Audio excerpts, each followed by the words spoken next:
everybody, and welcome to the latest edition of Advisor Insights. My name is Edmund Greaves. I'm the editor of a personal finance publication called Mouthy Money, and I'm also consulting editor for Octo members.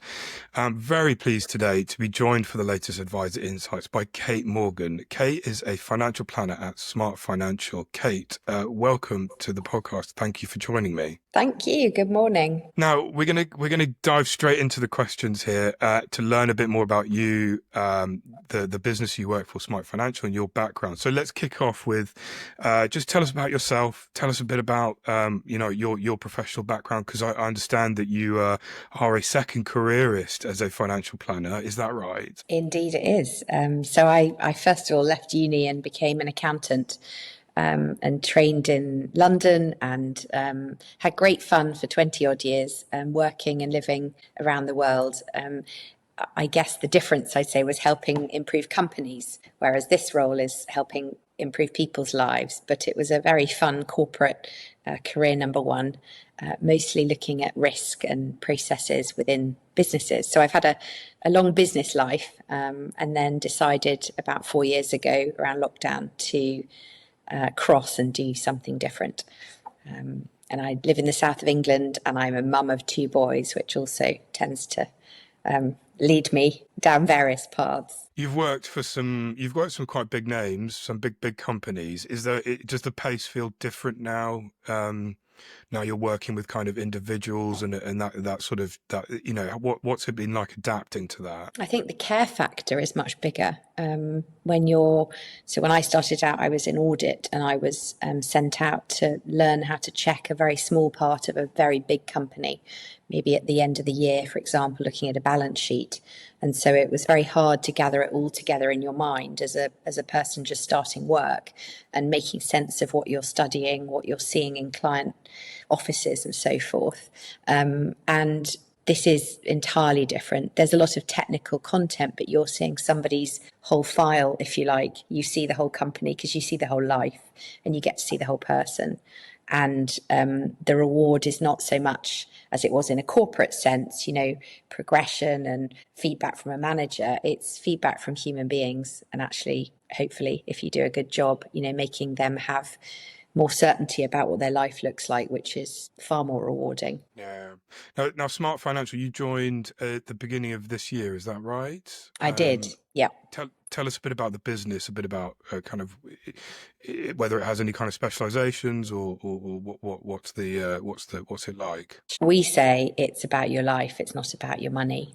And there are 3 core areas that we talk to in our marketing. The first is Smart Divorce, which has been built up over a decade, helping people, usually one of a couple, navigate a new financial future, unweaving from a marriage, pensions and assets, all sorts. So we find that then people come to us as they go through divorce, and we have great relationships with solicitors, divorce coaches, and so on. And that's been a really core component. The second is Smart International, this to me is really important, and it's a really strange thing about the profession in that most of the profession serves Brits in Britain with money here in the UK. But the reality is so many people live and work remotely, or they have a holiday home overseas, or they retire overseas, they have a child who's living overseas and built up some money. And so it's more common today that you need to have a multi-jurisdictional approach. And that goes squarely to things like tax and residency and, lots of weeds, if you like, but those are the realities of people's lives. So we've built up a little bit of a specialism in helping people as they leave the UK or come into the UK, return to the UK. And that's a bit of a niche for us. And again, it's really exciting because it's big changes in people's lives. It could be a retirement somewhere else. So there's lots to talk about their life before you get into the nuts and bolts of their money. And the third area, I suppose, would be business owners. And that's something that we, again, feel that we can help with as people with business experience. It's often the way that people have built up a company, and it's very much like their baby. they haven't necessarily always given as much time to thinking about their own personal financial situation. And as they approach retirement, whatever the retirement or exit looks like, usually it's a shift in focus back to the family and how to maximize the end of that business life into a retired life. So again, a really interesting point in time in people's lives where we can get involved. It's quite. I mean, those setting the divorce aspect aside, with the international and the business sort of specialisms there, it's quite an, to use a neutral word, an interesting time for that. There's a lot of changes with the international, the rules, the tax rules around kind of non-dom and residency and that sort of stuff, and then business. Obviously, it's quite a tricky environment for the economy and that kind of thing at the moment. Do you find? There's more concern from people who are coming to you? Are you kind of having to hold hands a little bit more, or what does it feel like at the moment? Do you know, I don't know if I'd say it's any different than it always is based on what we're trying to do, which is that we're trying to give people emotional certainty about their future, as much as the financial answers that we give them. And I think that's always been the case. Whatever economy we're in, whatever market dips or highs we're in, people want certainty. They want to know that they're going to be okay through life. And often they haven't had advice before. Often they haven't had enough time and education and bandwidth to think about the rest of their life in financial terms. We're not therapists, we're not life coaches, but really a plan for their life where they may have had a business plan, a work plan, career plan, a family plan, but actually a sort of guiding plan for their money that's going to help them have certainty about what the rest of their life looks like.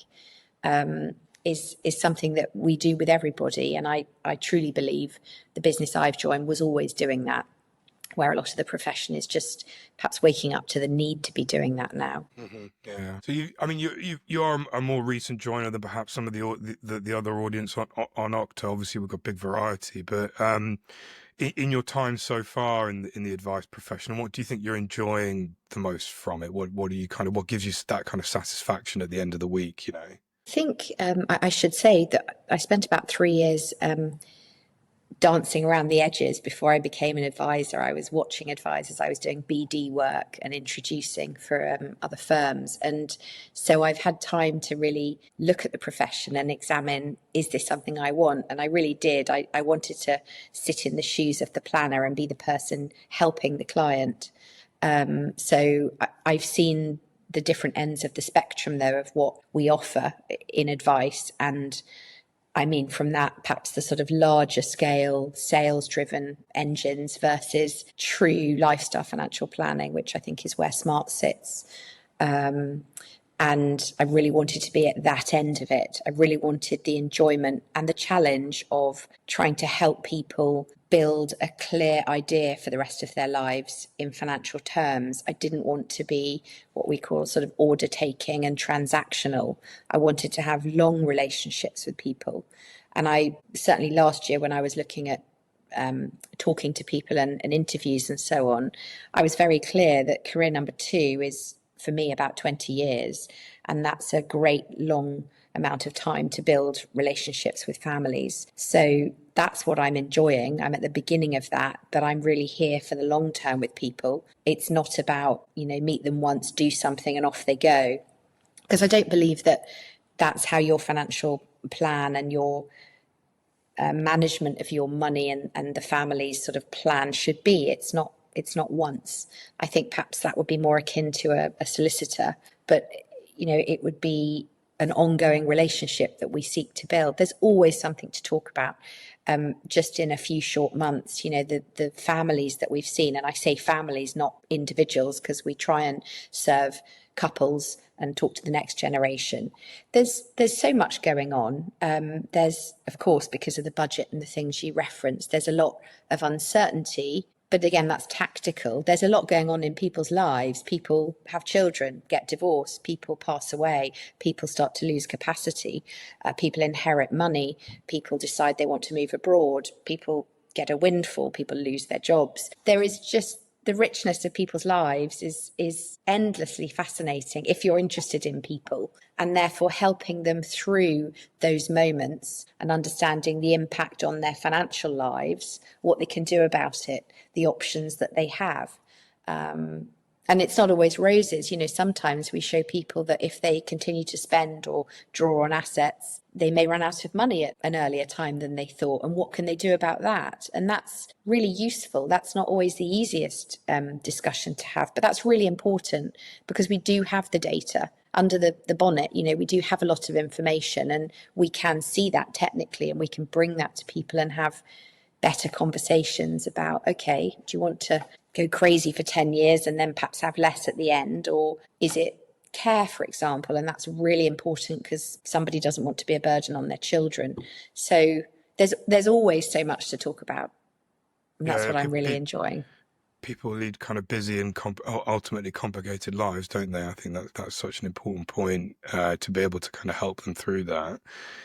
Thinking about kind of what you've seen in the advice kind of business so far, and actually the fact that you've got a bit of outside perspective, having had another career beforehand, is there anything that coming in you've kind of seen and you thought, wow, if you had a magic wand, you'd make it go away, or you'd change it, kind of thing, or anything that kind of strikes you as unusual, perhaps? I think it's unusual that the best practitioners are often in small firms. I'm not just saying that to be biased. I naively also looked at larger organizations initially because I trained with Ernst & Young when I wanted to be an accountant. So I thought the obvious thing might be to go to a really big organization and get gold standard training. But I realized that the actual technical training is what it is. And once you've got that, it's about choosing whether you want to be in a large, often not cookie cutter, but very similar products and services you can offer and no more, versus the other end where I think we've adopted, which is finding the right solution for the families that we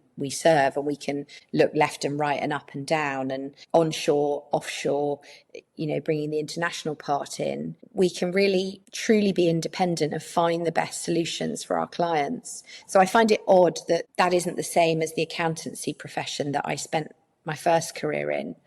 And I guess I find the whole UK-centric regulatory side of things, I understand it, but I find it odd because people's lives in Britain are often quite international. The number of families where when there's a bit of money, there are links to other countries as well. People have worked abroad or married someone from a different country and properties somewhere else. And, that's very common in the multicultural world that we live in, and yet the industry is often set up very narrowly around the UK.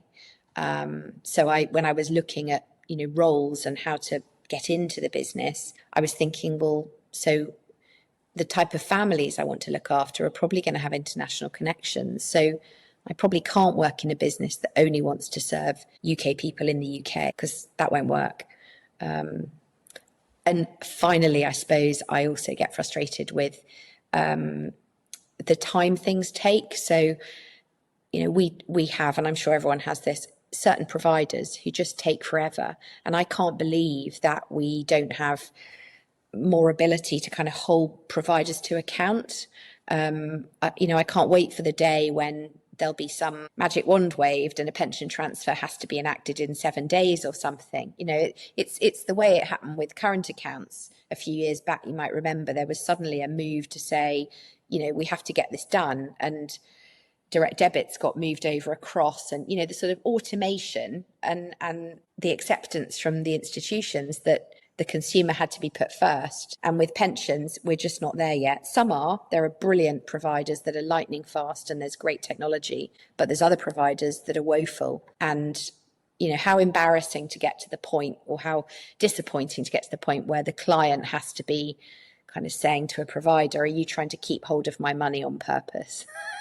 It will Yeah. not do. It's not fair.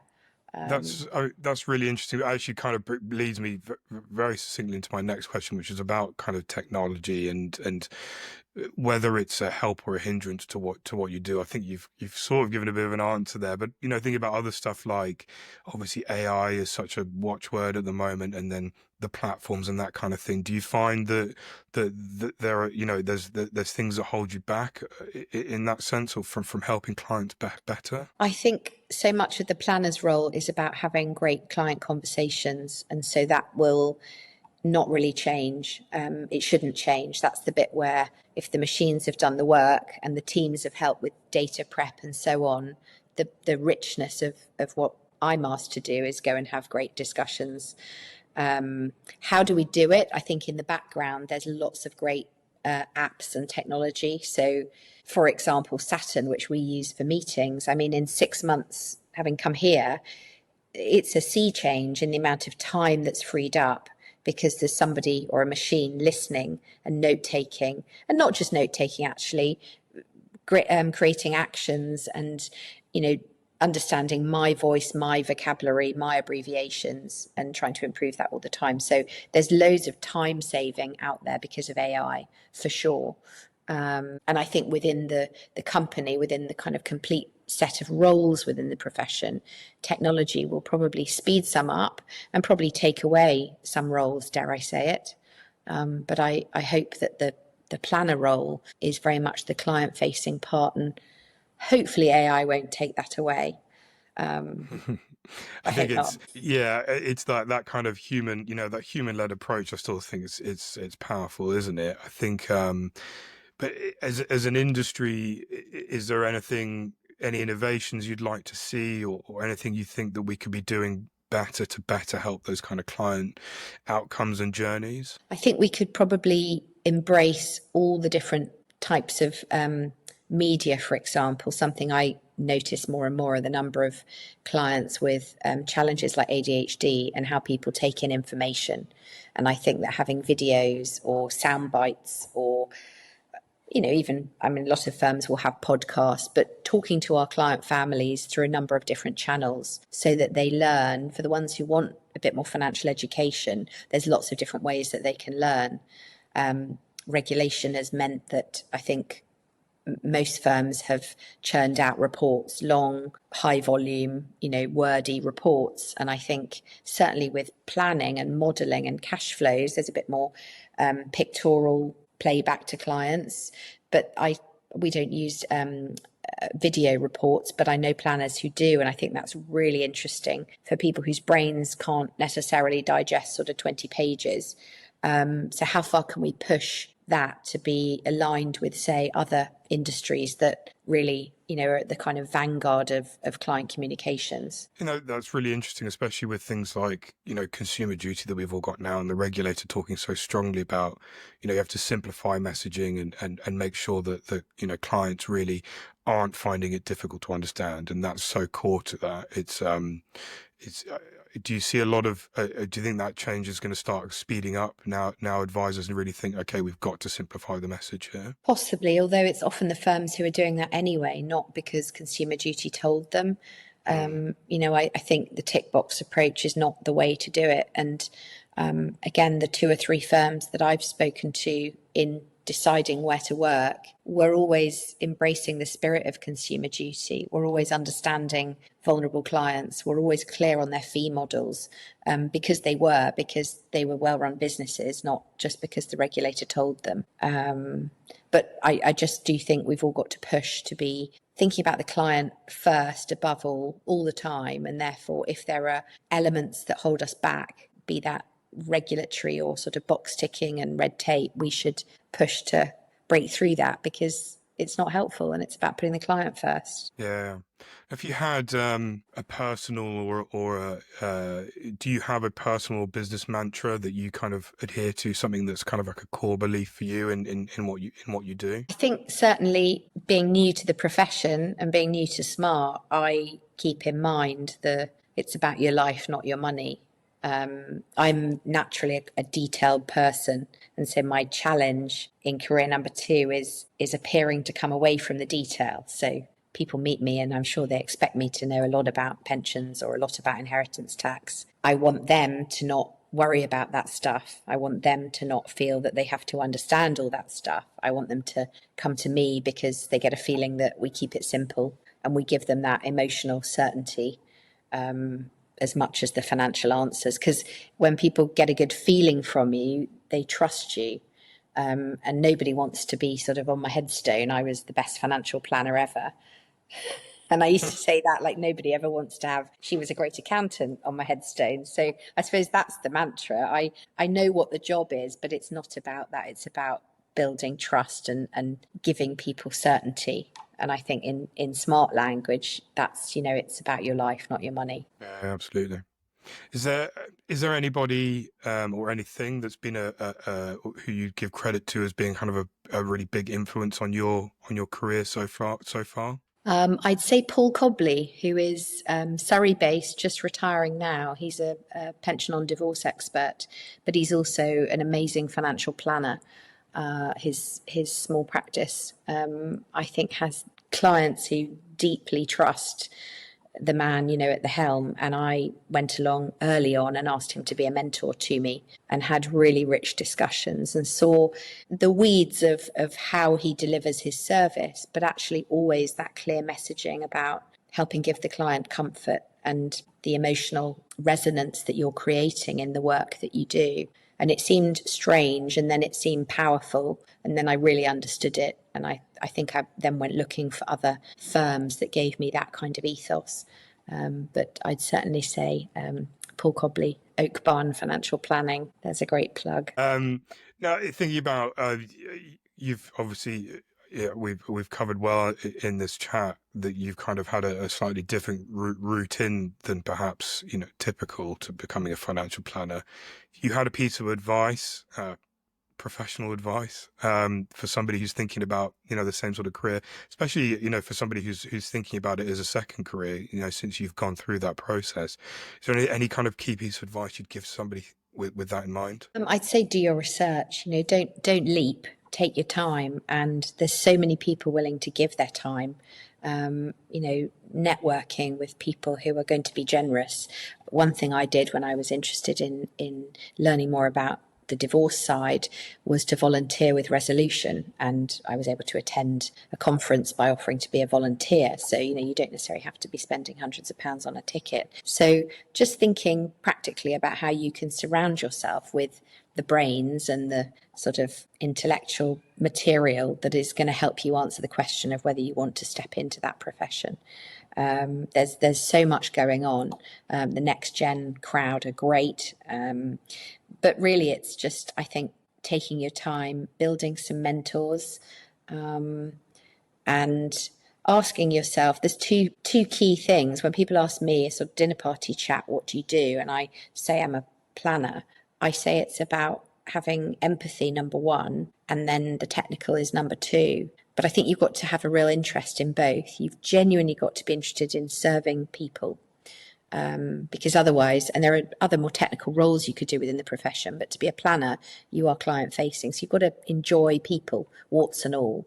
And then you've got to have a fair degree of technical aptitude, I think, because I think we live in a world where rules change, taxes, laws, and so on. So you need both. Do you want a role that allows you to do both of those things? They're quite different on the wheel of skills in life, when you go to work. And when I talk to people who are looking at coming in, I say, a lot of it is about building skills that can make me more empathetic with clients, listening skills, coaching skills, as well as passing exams on pensions and life policies and so on, and enjoying that too, so Brilliant. hopefully that's useful. But mentors were my thing, certainly last year. Yeah, you can't beat that experience, can you? And the insight that helps give. Finally, for you, inside or outside of financial planning, so nice and broad question for you here. What really ultimately inspires you to do, get up in the morning and get going, kind of thing? I think I've got a strong sense of doing the best that I can. And that was in a company environment before, but it's now serving families the best I can. So, what else can I do to make that relationship better?